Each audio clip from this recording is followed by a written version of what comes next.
the hell is he doing? Can someone please explain to me what the hell it is that LeBron James is doing? Well, Uncle KC, he appears to be practicing his golf swing. Bron found a new hobby. He started smacking balls with stiff irons instead of dribbling standard-size balls.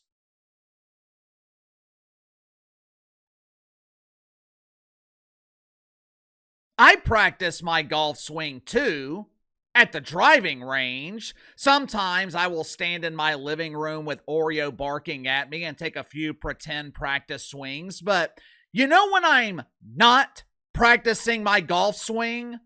During the playing of the national anthem.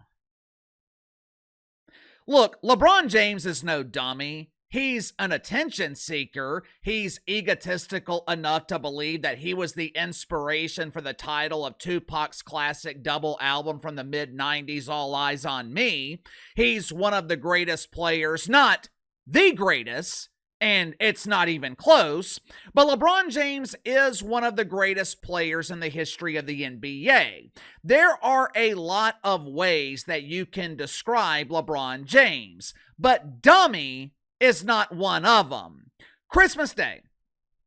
LeBron James knew exactly what he was doing. He has been heavily criticized in the past for disrespecting the national anthem. You guys remember this classic moment from 5 years ago? The self-proclaimed king, the object of worship for Shannon Sharpe. Hey, it's me, Shay Shay! 5 years ago, LeBron James kneeled during the playing of the national anthem while promoting an organization that swindled those who were dumb enough to donate to him out of millions of dollars. And LeBron was doing this. LeBron damn near destroyed the NBA in order to combat mythical racism, which means LeBron James damn near destroyed a multi-billion-dollar organization to bring awareness to a problem that he and his pretend friends in the mainstream media created. LeBron James knew exactly what he was doing on Christmas Day. Again, LeBron is no dummy. He knew the eyes of America were watching on Thursday. He knew this was the biggest, this was the most watched day of the NBA regular season. And LeBron James knew if he acted like a complete doofus during the national anthem, people would talk about it. The question is why? Besides his unquenchable desire to be noticed, besides his never-ending desire to have all the attention on himself, why would LeBron James take the spotlight off of our military? Why would he take the spotlight off our country and put the spotlight directly on himself? LeBron James had 4 quarters. He had 2.5 hours where the focus would be on him. The national anthem gets, 2, maybe 3 minutes at the beginning of the game? Why would LeBron James disrespect the national anthem while also taking the spotlight and putting it directly on himself? Maybe, just maybe, LeBron James knows that his time in the spotlight is rapidly ending. And to make matters worse, for the first time in his NBA career, maybe LeBron James has come to the harsh realization that not only do the Lakers not need him, the league doesn't need him either. Make sure to like and subscribe. You can follow me on Twitter at KC_BTL84. So going to get to the sponsor for today's video, my good friends at MAGA Trends. Ever since I was a child, I always wanted to be different than everyone else. I didn't like following trends. I damn sure never liked we. We're all getting tattoos. Yeah, I think I'll leave my face alone.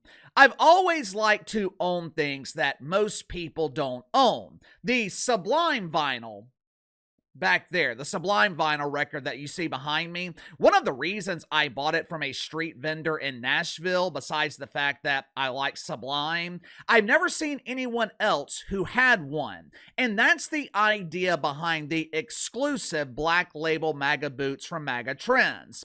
Not only are they made from high quality leather, there are only 50 pairs available. That is it. Once these 50 pairs are sold, they will never be produced again. You can also get the Black Label MAGA boots personalized with your initials engraved on the gold plate on the sole.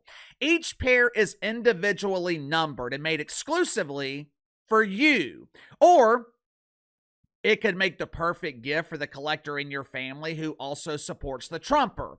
So click the link in the description or the pinned comment below to get your exclusive pair of Black Label MAGA boots from MAGA Trends. Last week, Sam Mitchell, a former player and coach in the NBA. Last week, he was on NBA radio on SiriusXM, and he made some interesting comments about LeBron James.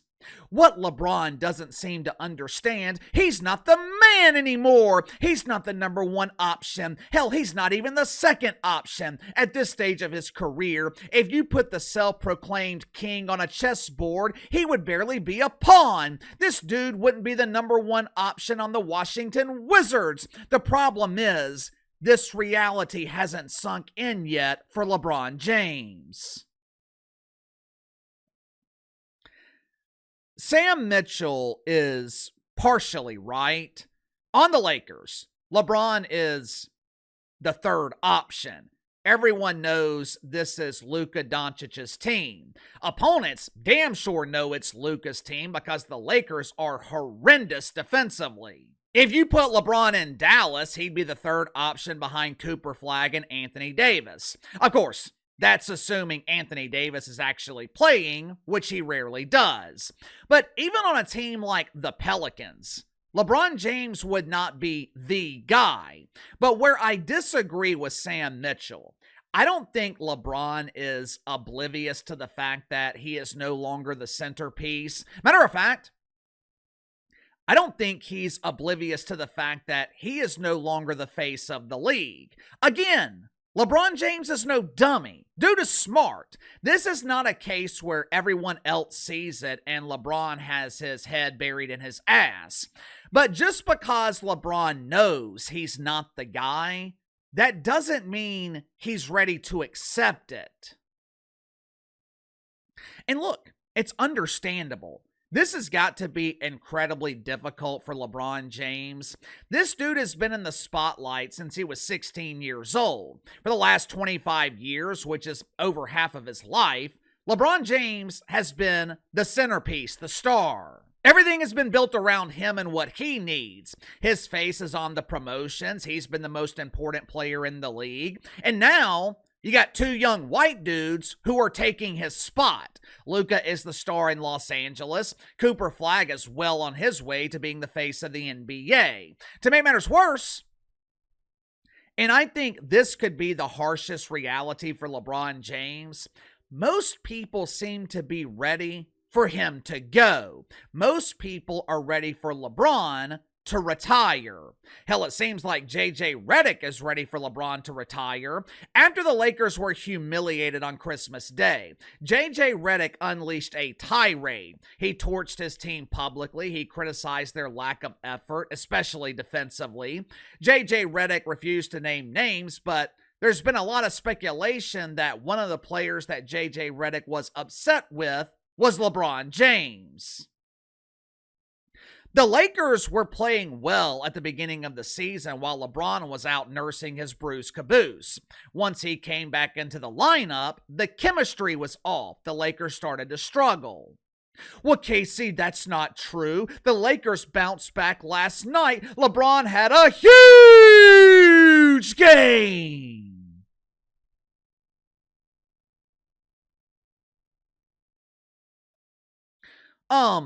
The Lakers didn't bounce back last night. They beat the damn Kings. The Queens are one of the worst teams in the league. You know, Us men, we often have a hard time letting go. Women are much better at breakups than we are. Us men, we struggle with the idea of change. We struggle with closure, especially when our identity is directly tied to what's coming to an end. LeBron James isn't just losing the spotlight, he's losing a lifestyle, the travel, the camaraderie with teammates, the constant attention from the media, the crowds at home and on the road. If you listen to former athletes, if you listen to major stars in the NFL or the NBA or even professional wrestling, one of the things they miss the most when they retire, the adrenaline rush they receive from the crowd. There is no replacement for that. Once he retires, LeBron James can quench his never-ending desire for attention by getting a job in the media or doing his podcast with Steve Nash. But there is no replacement for the nightly adrenaline rush he gets from 15, 20,000 people. Again, I think what's making this even more difficult for LeBron is the fact that he's no longer needed. For the first time in his career, the NBA no longer needs LeBron James. You can make the case that LeBron actually has go-away heat. A lot of people are ready for him to retire. This was not the case with Michael Jordan, who LeBron continues to compare himself to, even though they're not in the same league. LeBron is an icon, but Michael Jordan is the icon of icons. He's more popular than LeBron, and Michael Jordan hadn't played in damn near 25 years. When Michael Jordan retired in '98, people were begging him to stay. David Stern and the NBA were damn sure begging him to stay. But with LeBron, it's, when are you leaving? Can you please go away? That has got to be incredibly difficult. He wants to be thought of as the GOAT. And I'm not talking about Shannon Sharpe's emotional support GOAT. LeBron James wants to be recognized as the greatest player in the history of the league. The problem is, he's not. And LeBron has no one to blame but himself. He turned himself into the ultimate villain. He developed go-away heat by infecting the NBA with mythical racism. LeBron James permanently stained his own legacy. 4 years ago, the NBA was desperate for LeBron to keep playing. He and Steph Curry were the only mainstream draws in the league. But now, the Knicks are relevant. Once Tyrese Halliburton returns from injury, the Pacers and Knicks will have a rivalry for years to come. Luka is in Los Angeles. Cooper Flagg will be the face of the league for the next 20 years. And it's just now hitting LeBron that he is no longer needed. Sound off in the comments below. I'll see you guys later.